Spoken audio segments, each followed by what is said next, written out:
Guys, ito pala yung tutorial sa pagpalit ng language. Gagawin natin siyang English. Panoorin nyo maigi guys. Punta muna tayo sa settings. Yan, click mo yan. Click mo yan.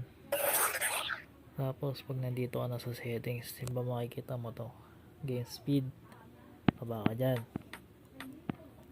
Pag nandiyan ka na, mag countdown ka ng 8, 2, 3, 4, 5, 6, 7, 8.